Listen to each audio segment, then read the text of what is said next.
நமஸ்காரம். Welcome to Sri சக்கரம் channel. இன்றைக்கி நம்ம இந்த வீடியோவில் கோபூஜையின் பலன்கள் பார்க்க போகிறோம். சமஸ்கிருதத்தில் கோமாதா என்றால் பசுமாட்டை தான் குறிக்கும். தினமும் கோபூஜை செய்பவன் மகாவிஷ்ணுவின் மகத்தான திருவருளை பெற்று மகிழ்ச்சியை அடைவான் என்று சாஸ்திரங்கள் கூறுகின்றன. கோபூஜை செய்வதால் கோடி நன்மை பெறலாம் என்பது நமது முன்னோர் வாக்கு. காரணம், 30 முக்கோடி தேவர்களும் பசுமாட்டில் வீற்றிருப்பதாக ஐதீகம். கோபூஜை செய்யும் பொழுது அனைவரது அருளும் கிடைக்கும். அன்றாடம் செய்ய இயலாதவர்கள் வெள்ளிக்கிழமைகளில் செய்யலாம்.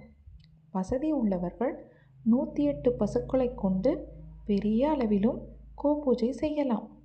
ஒவ்வொரு ஆண்டும் மகர சங்கராந்தி, அதாவது தை மாத முதல் தேதி இந்திர பூஜையுடன் சேர்த்து செய்து வருவது மிகவும் நல்லது.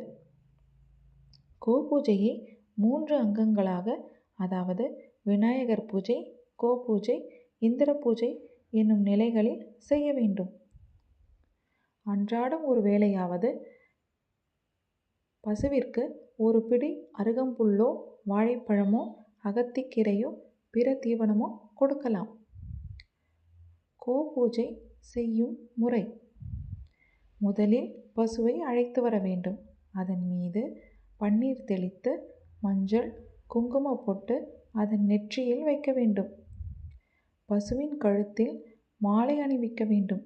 பிறகு புத்தாடை சாற்றி அகத்திக்கீரை, சர்க்கரை பொங்கல், பழ வகைகள் போன்றவற்றை ஆகாரமாக தர வேண்டும். நெய் விளக்கில் பசுவிற்கு ஆரத்தி எடுத்துவிட்டு விழுந்து வணங்க வேண்டும்.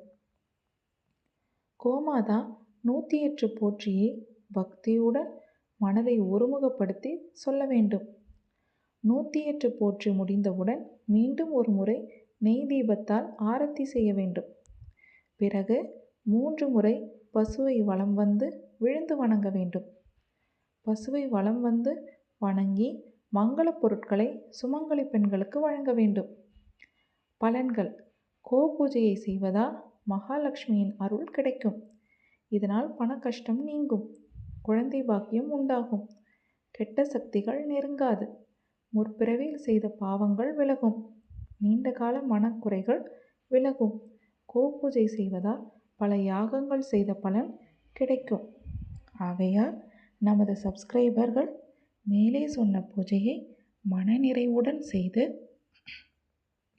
அனைத்து நன்மைகளையும் பெற வேண்டும் என கேட்டுக்கொள்கிறேன். நன்றி.